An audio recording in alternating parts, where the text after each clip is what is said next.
Okay, so in the previous lecture we completed 4.10 वाला जो concept था वो हमारा complete हुआ था. Contracts which need not be performed. इसमें हमने क्या पढ़ा था? Alteration, rescission, right? So on. These things we have studied in 4.10.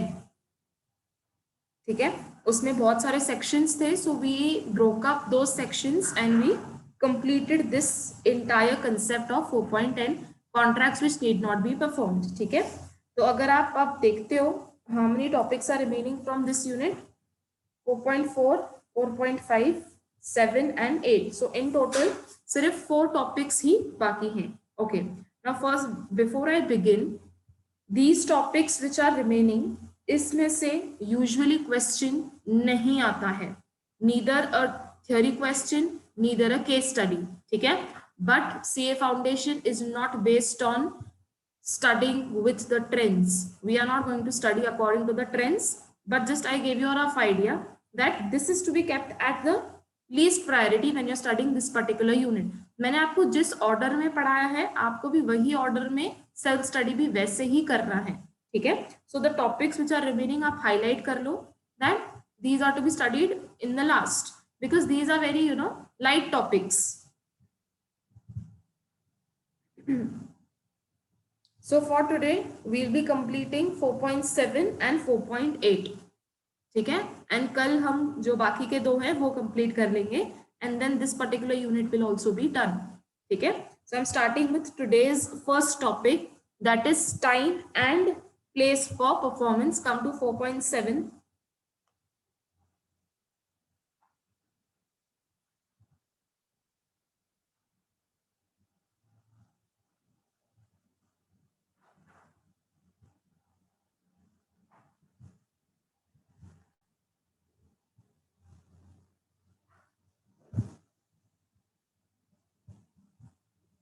Okay, heading क्या है? Time and place for performance of the promise. मतलब क्या दो पार्टीज ने एक दूसरे से प्रोमिस किए हैं कुछ. ठीक है, तो कॉन्ट्रैक्ट इन लोगों का बन गया. अब 4.7 में हम लोग क्या पढ़ने वाले हैं कि कॉन्ट्रैक्ट तो चलो ठीक है बन गया, पर इसको कौन से टाइम पर एग्जीक्यूट करना है और कौन सी प्लेस पर एग्जीक्यूट करना है, that we are going to study. So in total there are 5 points. ठीक है, अब मैं जितना हाईलाइट करूंगी इन ईच पर्टिकुलर पॉइंट आपको भी सिर्फ उतना ही पढ़ना है. ठीक है, that is the correct way of studying and learning this topic. ठीक है, so I have just given you a rough idea regarding what we are going to study. हम टाइम पढ़ने वाले हैं कि कौन से टाइम पर कॉन्ट्रैक्ट एग्जीक्यूट होगा. टाइम हो जाने के बाद विल स्टडी कि वो प्लेस कौन सी होनी चाहिए. ठीक है, okay.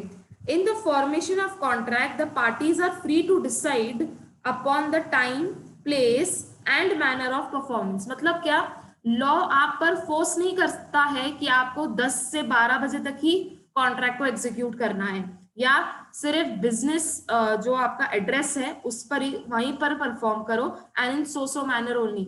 The parties are free to decide.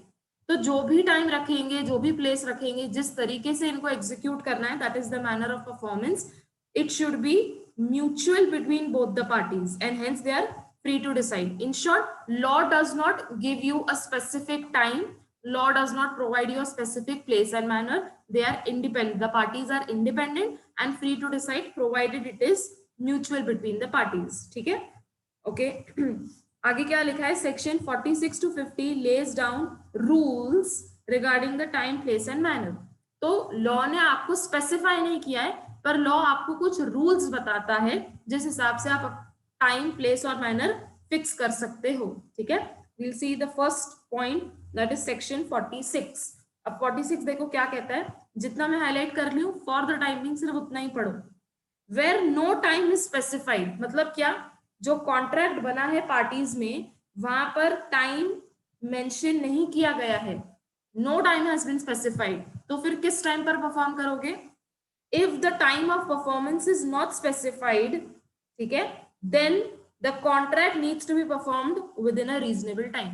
तो अगर मैं आपको क्वेश्चन पूछती हूँ कि अगर कॉन्ट्रैक्ट में आपने टाइम फिक्स नहीं किया है तो what answer will you give me? तो फिर कौन से टाइम पर परफॉर्म करना है? Then it is reasonable time.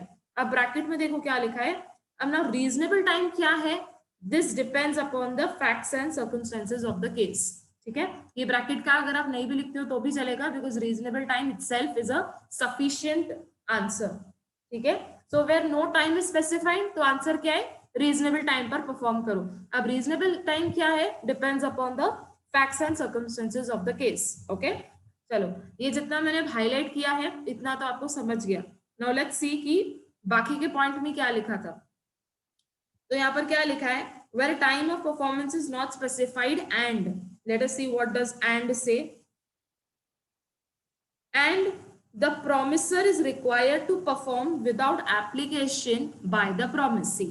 ठीक है, now what do you mean by the word application? यहाँ पर आपको ब्रैकेट में एक्सप्लेनेशन भी दिया है। Application means promisee makes a request for performance। मतलब क्या, आप सुनो, अब क्या होता है ना कि कभी कभी ना कॉन्ट्रैक्ट दो लोगों के बीच में बन जाता है, but one party has to request कि अब हम परफॉर्म करें क्या। सो रिक्वेस्ट करते हो तो मतलब in short you are questioning. ठीक है, that should be perform now.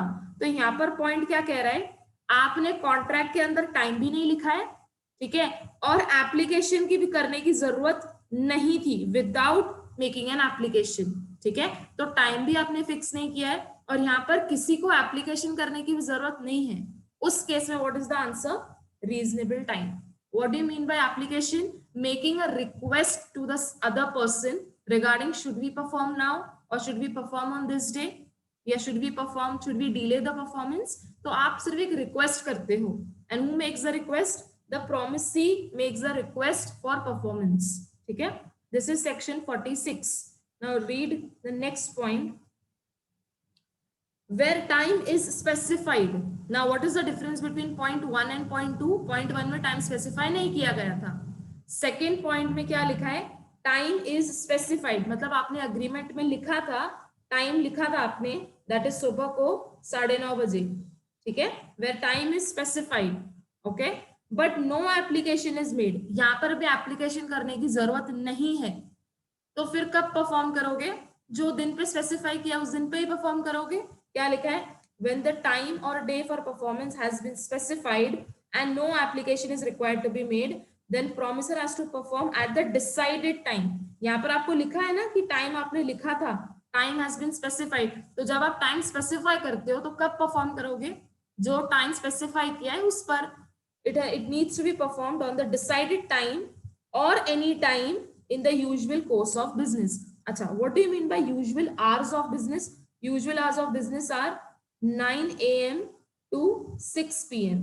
ये लिख लो चाहिए तो, what are the usual hours of business? 9 AM to 6 PM। this is section 47।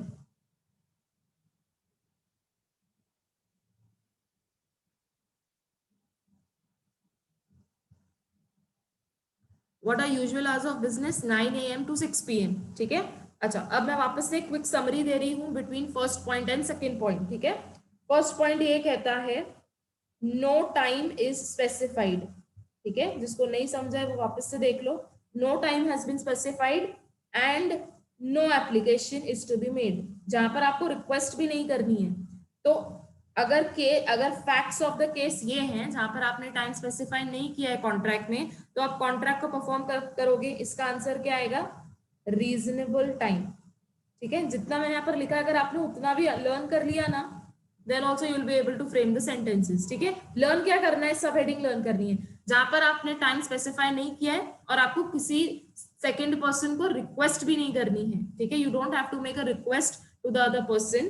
तो परफॉर्म कब करोगे contract, contract is to be performed at a reasonable time. ठीक है, दिस इज केस नंबर 1। ठीक है, सेक्शन 46। 47 क्या कहता है, अगेन यहाँ पर क्या था, डिफरेंस क्या है पॉइंट 1 और पॉइंट 2 में। यहाँ पर आपने टाइम स्पेसिफाई किया था, टाइम इज स्पेसिफाइड। तो अब अगर टाइम स्पेसिफाई कर रहे हो तो परफॉर्म भी कब करोगे, डिसाइडेड टाइम पर, राइट। जैसे मैंने आपको यहाँ पर कहा एग्जाम्पल, आपने टाइम स्पेसिफाई किया है कि इस दिन पर we will perform the contract at 9:30 AM। तो यहाँ पर आपने टाइम स्पेसिफाई किया है, तो अगर मैं आपसे क्वेश्चन पूछती हूँ कि आप परफॉर्म कब करोगे, what you will say, time specify किया है ना, तो परफॉर्म भी कब करेंगे, जो टाइम पर हमने डिसाइड किया है, जो टाइम हमने स्पेसिफाई किया है उसी टाइम पर हम परफॉर्म भी करेंगे। ठीक है, so this is the summary of the first point and the second point. ठीक है, मैंने यहाँ पर जितना लिखा है इसमें किसी को डाउट है? First point says no time is specified, second point says time is specified. ठीक है, और दोनों में नो देयर इज, यहाँ पर भी देयर इज नो एप्लीकेशन, यहाँ पर भी आपको रिक्वेस्ट नहीं करनी है, यहाँ पर भी रिक्वेस्ट नहीं थी, यहाँ पर भी रिक्वेस्ट नहीं थी. तो this is the similarity. What is the difference between point 1 and 2? Point 1 में no time was specified, point 2 में टाइम वाज स्पेसिफाइड. ठीक है, so this is section 47. Now come to the third point. अच्छा, ये हो गई टाइम की बात. ठीक है, अब पॉइंट 3 में देखो क्या लिखा है. वेयर डे इज स्पेसिफाइड, मतलब मैंने आपको लिखा है कि we will perform the contract on 10th of Feb, मतलब मैंने डे स्पेसिफाई कर लिया. ठीक है, but application is required to be made, मतलब क्या, यहाँ पर चलो दिन तो स्पेसिफाई कर लिया आपने, है ना, आपने एक महीने पहले ही डिसाइड कर लिया कि हम 10th of Feb को कॉन्ट्रैक्ट परफॉर्म करेंगे, बट प्रोमिसी को एप्लीकेशन भी करना पड़ेगा मुझे. प्रोमिसी को मुझे बताना पड़ेगा whether he is actually ready to perform it on 10th Feb or not, or whether he needs some more time. तो जब तक मुझे प्रोमिसी का रिक्वेस्ट नहीं आता है तब तक मैं परफॉर्म नहीं करूंगा. ठीक है, so what does the sub heading say of point number 3? Where day specified, but यहाँ पर एप्लीकेशन करना भी रिक्वायर्ड है. ठीक है, तो उस केस में कब परफॉर्म करोगे?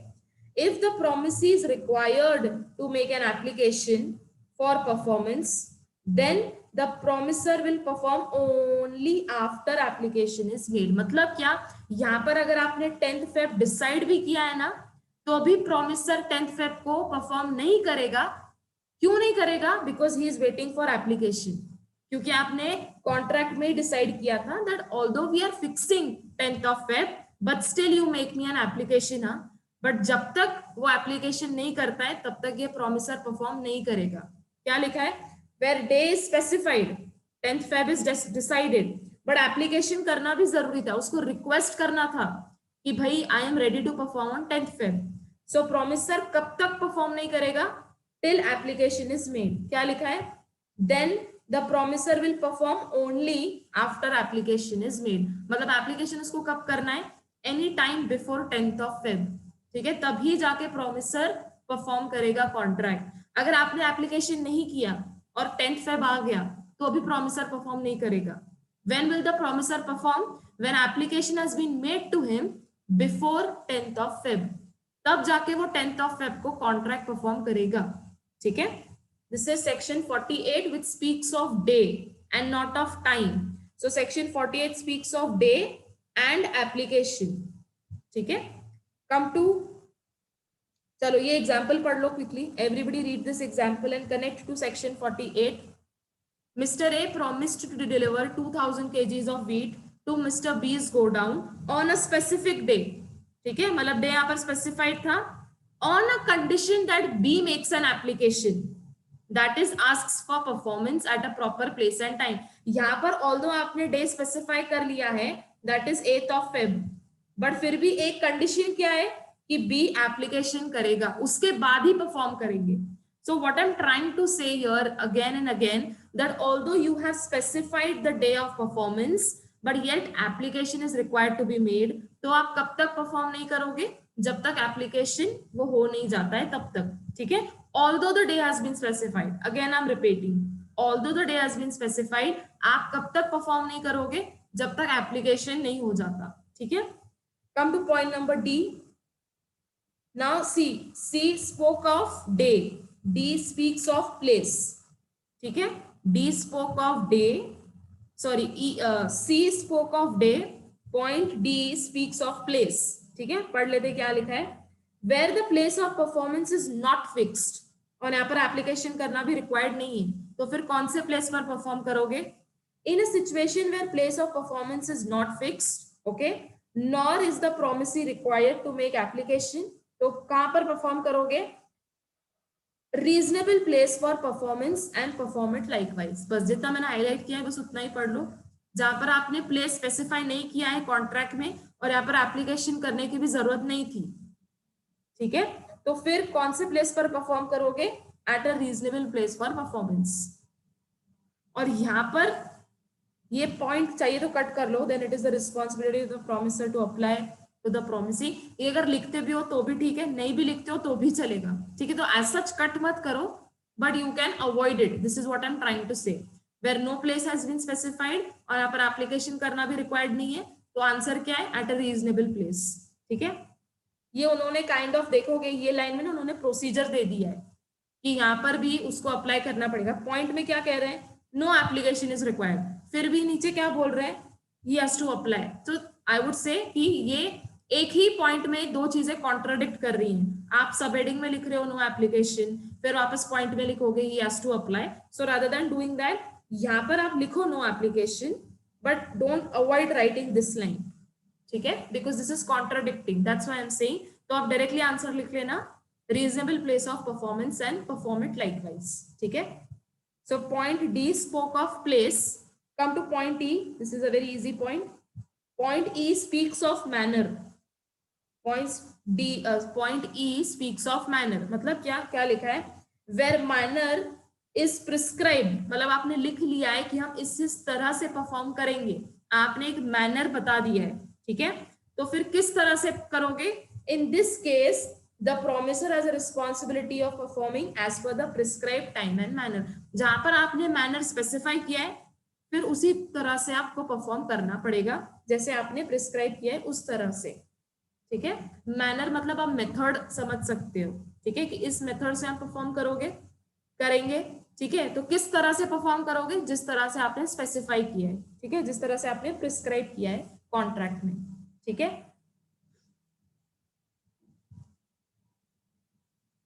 Writing, how much ever I have highlighted, this much you have to write in the notebook to understand. Third point में क्या था, डे स्पेसिफाइड, तो कौन से फिर दिन पर परफॉर्म करोगे, देन विल प्रोमिसर, अच्छा पर यहाँ पर एप्लीकेशन करना भी जरूरी था। पॉइंट सी को ना इंपॉर्टेंट मार्क करो, ये थोड़ा सा ट्विस्टी वाला पॉइंट है, यहाँ पर डे स्पेसिफाई था बट यहाँ पर एप्लीकेशन करना भी रिक्वायर्ड है, तो फिर ये पॉइंट का जो आंसर है ना वो एज इट इज लिख लेना, इसमें कोई शॉर्टकट मत यूज करना, ठीक है। पॉइंट डी में क्या था, place of performance is not fixed, तो इसमें आंसर क्या था, रीजनेबल प्लेस ऑफ परफॉर्मेंस पर आप परफॉर्म करोगे, ठीक है। यहाँ पर भी एप्लीकेशन करने की जरूरत नहीं थी। And last point says manner fixed था, मैनर वाज प्रिस्क्राइब्ड, तो कौन से तरह से करोगे, as per the prescribed time and manner, ठीक है। जितना मैंने हाईलाइट किया है अगर आपने सिर्फ नोटबुक में उतना भी लिख के समझ लिया ना, then consider that this topic you are done with, okay. 4.7 time and place for performance,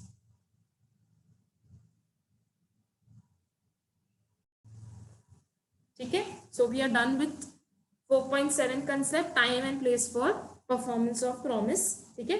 come to the next one, 4.8 पर ही आ जाओ।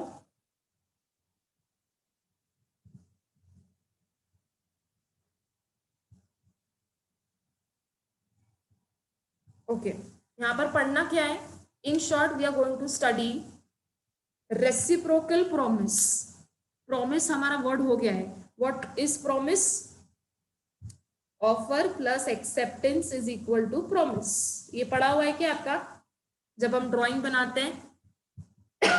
सो offer plus acceptance is equal to promise, promise का शब्द तो आपको पता है। Now what do you mean by reciprocal, reciprocal means if I am promising you to deliver goods, you also promise me to pay money, तो यहाँ पर मैंने भी आपको कुछ प्रॉमिस किया है, आपने भी मुझको कुछ प्रॉमिस किया है, so this becomes what, reciprocal promise. कोई एक पार्टी ने प्रॉमिस किया है क्या, नहीं, दोनों पार्टीज ने प्रॉमिस किया है एक दूसरे से, ठीक है। This becomes reciprocal promise which is given in section 2 subsection F, ठीक है। व्हाट इज रेसिप्रोकल प्रोमिसेस, ये आपने आई थिंक थ्योरी में लिखा भी होगा, promises made to each other are called as reciprocal promises, right? So I think you have written this in your notebook as well. मैंने सिर्फ आपको एक सेंटेंस लिखाया था regarding reciprocal promise, क्योंकि ये पहले भी वर्ड आ चुका है, ठीक है। देखते हैं what does it mean. Promises forming consideration for each other are called as reciprocal promises, ठीक है। So what are promises made to each other are called as reciprocal promises, ठीक है। अब देखो इन्होंने ब्रेक करके डेफिनेशन लिखा है। So one party promises to do or not to do in consideration for the other party's promise to do or not to do, ठीक है। सिंपल सा डेफिनेशन है, यहाँ पर मैंने अग्री किया, मैंने आपको प्रॉमिस किया कि मैं आपको गुड्स बेचूंगी फॉर ₹10,000, ठीक है। और आपने मुझे प्रॉमिस किया कि आप मुझे पे करोगे 10,000। ठीक है, ये मैंने आपको जो डेफिनेशन लिखा है उस हिसाब से मैंने आपको ब्रेकअप करके एग्जांपल भी बताया। I will repeat again. 140 promises what I promise you that I will give you goods. I will give you goods, यहाँ पर एक पॉजिटिव टोन है तो मतलब टू डू आएगा, correct. I am giving you goods, this is a positive tone in a positive sense, so to do।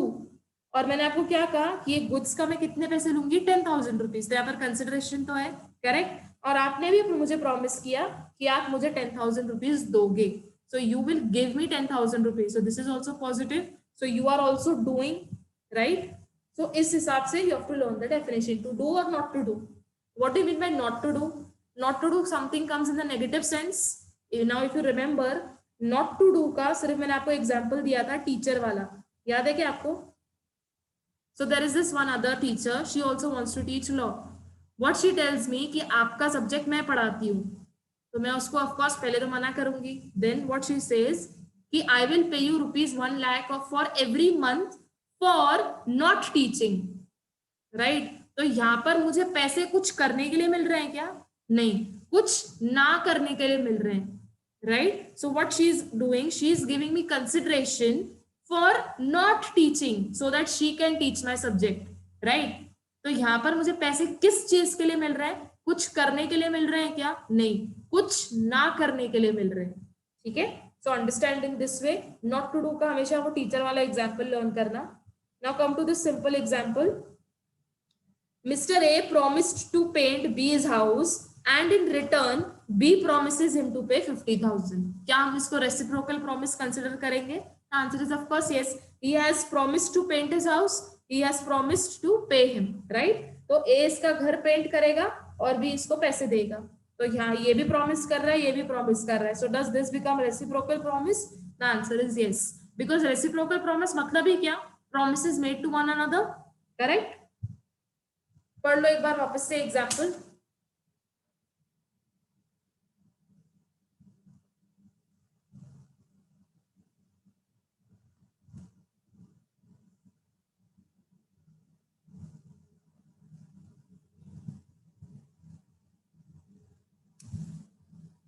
Okay, सो अब तक हमने रेसिप्रोकल प्रॉमिस होता क्या है और उसका हमने एग्जाम्पल देख लिया है, ठीक है। अब हमको इसके टाइप्स देखने हैं। रेसिप्रोकल प्रॉमिसेस के भी टाइप्स होते हैं, और कितने टाइप्स होते हैं? 3 होते हैं। First I will highlight all the ones.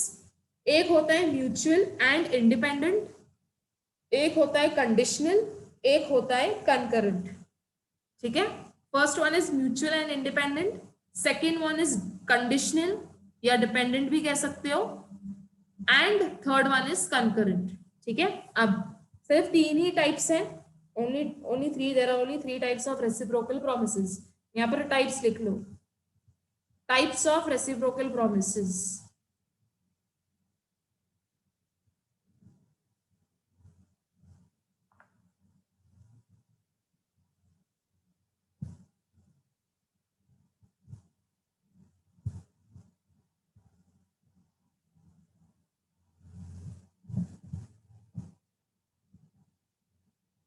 Done? Okay. Now if I say जो point 2 है, the second one and the third one, they are practical to understand, ठीक है। अब मैं point 1 पढ़ूंगी and see whether you get it out, ठीक है। चलो, let us read first one, mutual and independent, where each party must perform his promise independently and irrespective of the fact whether other party has performed or not, ठीक है। Example देखते हैं, example से clear हो जाएगा। A agrees to deliver 20 TV sets to B on Saturday, ठीक है। तो यहाँ पर मैं लिखती हूँ A and B. A इसको क्या देने वाला है? TV sets। कब देने वाला है वो इंपॉर्टेंट है, सैटरडे को, ठीक है। And B promises to pay A on Wednesday, तो मैं ये पे कब करेगा बायर? वेनेसडे को पे करने वाला है, ठीक है। अब सैटरडे वेनेसडे वाला पहला है या वेनेसडे पहला है सैटरडे वाला, वो यहाँ पर कुछ नहीं दिखा हुआ है, ठीक है। ये इसको भेजेगा कब? सैटरडे को, और ये इसको वेनेसडे को पे करेगा। तो अगर हम देखते हैं, लेट अस कंसिडर कि फर्स्ट सैटरडे आएगा, कोई सैटरडे को ये भेजेगा, और कमिंग वेनेसडे को ये इसको पे करने वाला है, ठीक है। देखा जाए तो टेक्निकली ये भी राइट है, that first you send me the product then I will pay you, okay. या वाइस वर्सा भी कंसिडर कर सकते हो आप, जस्ट अज्यूम। आगे सुनो, these are promises which are mutual, है ना, एंड मेड इंडिपेंडेंटली। अब आगे जो लिखा है दिस इज समथिंग थोड़ा सा डाउटफुल है, पढ़ लेते हैं। So both A and B will perform their promises without waiting for each other. क्या लिखा है? A and B will perform their promise without waiting for each other and independent of whether the other has performed और not. अब सुनो मेरी बात, यहां पर आया सैटरडे, सैटरडे को ए ने मुझे टीवी सेट्स नहीं दिए, तो मैं क्या खुद से जाके वेनेसडे को उसको पे करके आऊंगी? ना, don't you think this is something impractical? यहां पर क्या लिखा है? Both parties will perform without waiting for each other. मतलब क्या? अगर मैं आपको एक वापस से एग्जांपल देती हूँ, सैटरडे पहले आया, वेनेसडे बाद में आया, ठीक है, ये मैंने अज्यूम किया था इफ यू रिमेम्बर। तो सपोज आज सैटरडे है तो आज टीवी सेट्स आने वाले हैं, फिर संडे, मंडे, ट्यूसडे और 3 दिन के बाद वेनेसडे को मैं उनके पास जाने वाली हूँ टू पे, ठीक है। दिस इज अ पॉजिटिव वाला एग्जाम्पल। यहाँ पर क्या लिखा है? Without waiting for each other वो लोग परफॉर्म करेंगे। अब मैं अगर आपको सपोज एक सिचुएशन देती हूँ, सिचुएशन ये है कि सैटरडे को मेरे पास टेलीविजन सेट्स नहीं डिलीवर हुए, तो मैं क्या खुद से होके वेनेसडे को पे करने जाऊंगी? Don't you think this is impractical कि मेरे पास प्रोडक्ट आया भी नहीं है और मैं जाके पे कर रही हूँ? तो टेक्निकली पहले टेलीविजन सेट्स आने चाहिए थे, फिर मैं उसको वेनेसडे को पे करूंगी। बट अगर मैं एक हाइपोथेटिकल एग्जांपल क्रिएट कर रही हूँ कि सैटरडे को मेरे पास टेलीविजन सेट्स नहीं आए, so do you feel that I will go and pay him on Wednesday? So what am I paying him for? Right? यहाँ पर टेलीविजन सेट्स आए थे क्या सैटरडे को? नहीं। तो will I go and pay him? नहीं। देखा जाए तो, प्रैक्टिकली देखा जाए तो मैं उसको तब तक पे नहीं करूंगी जब तक टेलीविजन सेट्स आ नहीं जाते हैं, right?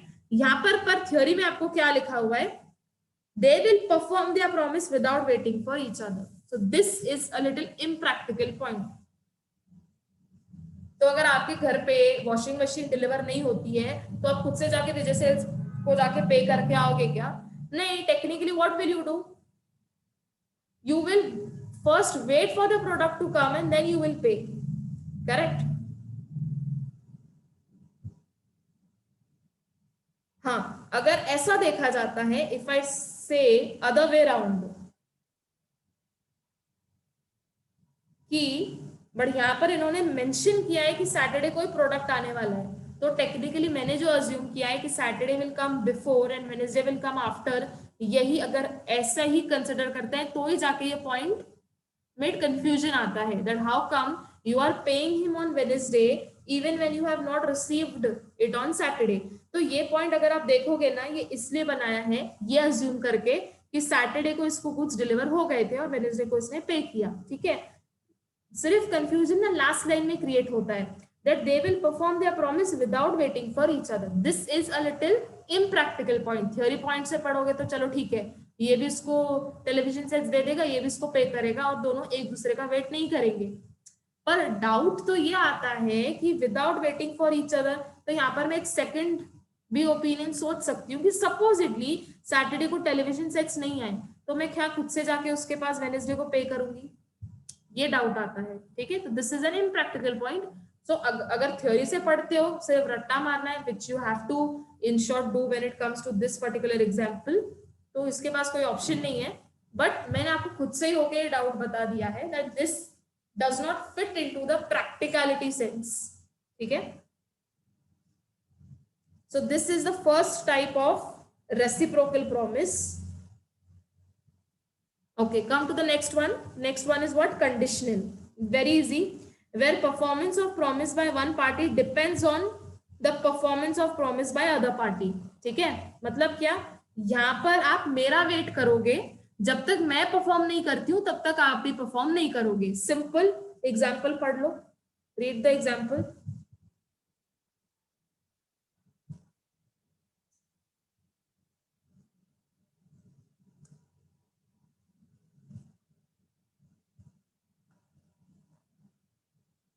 Read what does the example say.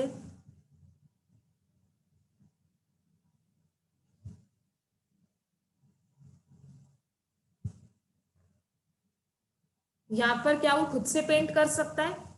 The answer is no, he will wait for the other person to supply the painting material, correct. तो यहाँ पर एक डिपेंडेंसी है, यहाँ पर एक कंडीशनल है कि जब तक आप मुझे पेंटिंग के ब्रशेस, पेंटिंग के डब्बे प्रोवाइड नहीं करते हो, तब तक क्या मैं पेंटिंग स्टार्ट करूंगा? The answer is no. So this becomes a conditional and a dependent reciprocal promise, ठीक है। So I hope the example is clear enough.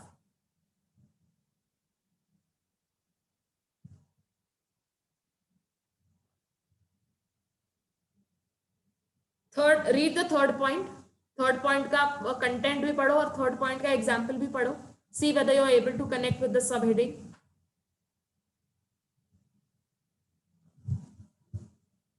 I will highlight one word simultaneously.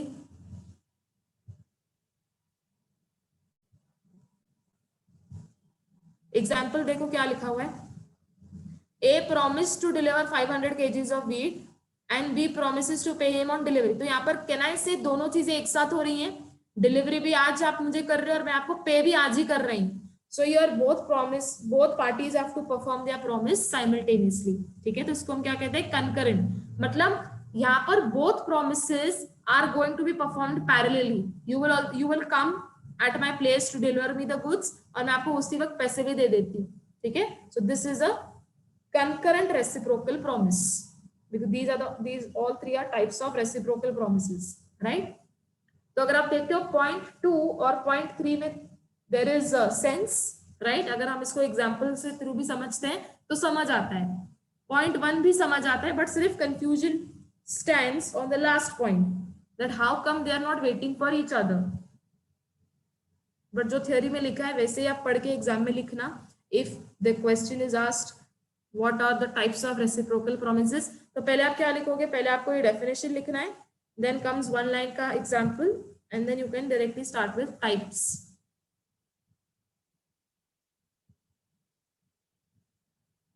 ठीक है।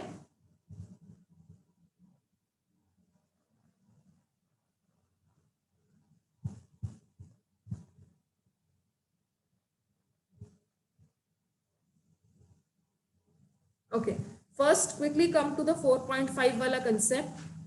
4.5, now this is again not a new concept, already हमने पढ़ा है, बस उन्होंने एक additional point create करके आपको दे दिया है, ठीक है। come to 4.5, effect of refusal of party to perform, effect of refusal of party to perform।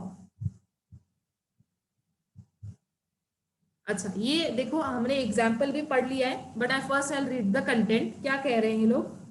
According to section 39, where one party to a contract has refused to perform, ठीक है, the promisee may put an end to the contract. जितना मैंने highlight किया है उतना ही पढ़ना है। मतलब क्या? अब हमारे बीच में एक कॉन्ट्रैक्ट हुआ था, you are the seller, I am the buyer, ठीक है। आपने मुझे बोला था that on 1st of Feb you will supply me goods, ठीक है। बट 31st of Jan को ही आपने बोला कि मैं परफॉर्म नहीं कर पाऊंगा। तो यहाँ पर ब्रीच किसने किया है? Seller has breached, correct. आपने मुझे बना किया, आप बोल रहे हो कि आप परफॉर्म नहीं कर पाओगे, you have refused to perform, right. Who are you? You are the seller. तो यहाँ पर ब्रीच किसने किया है? ब्रीच भी सेलर ने किया है, राइट। तो यहाँ पर ये लोग क्या कह रहे हैं कि जो अदर पार्टी है, दूसरी पार्टी बचती कौन है? Buyer. So buyer has a right, buyer has a right to put an end, ठीक है। अब अगर आप मुझे मना करते हो, ठीक है, तो मैं क्या करूंगी? I will put an end. Simple सी बात है, मैं कंटिन्यू करूंगी क्या परफॉर्म करना? Then I will be stupid, right. यहाँ पर आप मुझे मना कर रहे हो कि आप परफॉर्म नहीं कर पाओगे, तो यहाँ पर मैं परफॉर्म करूंगी क्या? The answer is obviously not. You have refuse to perform, तो मैं किसके साथ परफॉर्म करूं? सो क्या कह रहे हैं? द बायर और the other party, he has a right to put an end to the contract. आपने तो मुझे क्लियर कट मना कर दिया कि आप परफॉर्म नहीं करोगे, तो यहाँ पर मैं क्या करूंगी? मेरे साइड से I will put an end, right.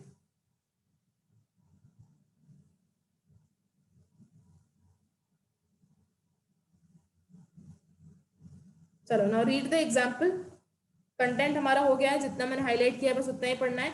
Where one party to the contract has refuse to perform, the promisee may put an end to the contract.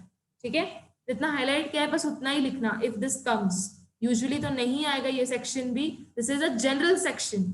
ठीक है, इसमें कुछ नया भी हमने नहीं पढ़ा, ये हमने पहले भी कहीं ना कहीं ये कंसेप्ट पढ़ लिया था कि अगर आप परफॉर्म नहीं करते हो तो मैं कॉन्ट्रैक्ट पर एंड कर लूंगी, या अगर मैं परफॉर्म नहीं करती हूँ तो you will put an end. ठीक है, रीड द एग्जाम्पल, एनालिसिस को कट कर लो।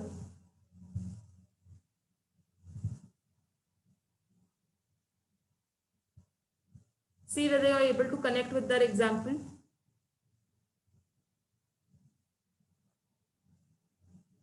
तो सिंगर और मैनेजर के बीच में अग्रीमेंट हुआ था, सिंगर और मैनेजर के बीच में अग्रीमेंट हुआ था कि सिंगर उसके थिएटर में ही इज गोइंग टू परफॉर्म। ठीक है, to sing at his theatre 2 nights in every week during the next 2 months, और मैनेजर उसको क्या कहता है, that I will pay you ₹1 lakh for each night's performance. ठीक है, ये कॉन्ट्रैक्ट बन चुका था। अब हुआ क्या, on the 6th night A absence herself, absence herself मतलब वो आई नहीं थिएटर पर परफॉर्म करने के लिए, तो क्या लिखा है, B is at a liberty to put an end. अब इसने ये आई नहीं परफॉर्म करने के लिए मतलब क्या, शी रिफ्यूज्ड टू परफॉर्म, फिर भले उसका रिफ्यूजल इम्प्लाइड था, उसने एक्सप्रेस नहीं किया। एब्सेंस हरसेल्फ मतलब वो आई नहीं, तो आई नहीं मतलब शी रिफ्यूज्ड, राइट। उसके एक्शंस क्या कहते हैं, what are actions say that she is refusing to perform. तो यहाँ पर बी जो मैनेजर है, the manager will put an end to the contract. ठीक है, वो परफॉर्म नहीं करेगी तो ये उसको जाके फोकट में 1 लाख देगा क्या, नहीं, right. So he will also stop paying her. So when you stop to make the payment, that means what you have done, you have put an end to the contract. यहां पर बस एक चीज इंपॉर्टेंट है in the analysis, जितना मैं highlight कर रही हूं, the promisee would be able to claim damages that he suffers on the result of breach. Tell me who will claim damages from whom? चलो, एक ही क्वेश्चन पूछा है मैंने आज के लेक्चर में। Tell me in the chat box, according to this example, who will claim damages from whom? A will claim damages from B और B will claim damages from A। दो ही ऑप्शंस है, quickly बताओ। यहाँ पर लिखा है claim damages, promisee will claim damages, तो यहाँ पर प्रोमिसी कौन है और ये किससे पैसे लेगा? यस एवरीबॉडी,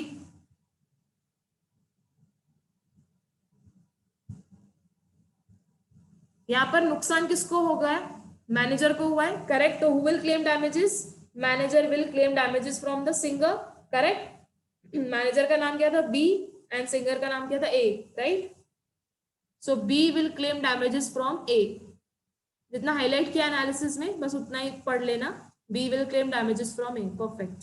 ठीक है, क्योंकि यहाँ पर ब्रीच किसने किया था, सिंगर ने ब्रीच किया था, तो जो ब्रीच करता है वही डैमेजेस देता है। तो यहाँ पर singer will pay the manager, that means A will pay to B. ठीक है, अब आ जाओ वापस इंडेक्स में। तो हमने आज क्या क्या कंप्लीट किया, we completed time and promise, ये भी हो गया। ठीक है, अब अभी हमने जस्ट क्या किया था, इफेक्ट ऑफ रिफ्यूजल, चलो ये भी हमने कर लिया। ठीक है, अभी जो हमने जस्ट पढ़ा एग्जाम्पल और analysis, we are done with this also. Then we saw reciprocal promises also. Now quickly come to reciprocal promises once again come to reciprocal promises। हमने रेसिप्रोकल प्रॉमिस का डेफिनेशन पढ़ा, एग्जाम्पल पढ़ा, and we read the types, correct. अब इसमें ना बचते हैं rules. What is remaining, rules are remaining. So what I am going to do, rules में देखो कितने पॉइंट्स हैं, सेक्शन 51, 52, 53, 54 एंड 57। ठीक है, 3, 4, 5, there are 5 sections in total in rules। ये rules किसके हैं, these rules are of reciprocal promises। now listen very calmly, आज का आपका होमवर्क है to read these rules, okay, to read all the rules। there are in total 5 sections। 51 to 54, which are 4 sections, and 57. ठीक है. Tomorrow I would pick up you all individually and I will ask you to read the point also and to explain. अगर आप देखते हो हर point में आपको example मिलेगा. It is nothing difficult. Difficult लगता है तो of course we are going to discuss this tomorrow. ठीक है. I want you all to read all these 5 sections. So tomorrow the first thing which we are doing is we are not studying this. I am asking you rather each question individually. So I'm giving you one hint also that in case if you don't want to answer and if you don't want to do the homework, okay, you can restrict yourself from not attending tomorrow's lecture. Okay, मैं free बोल रही हूँ.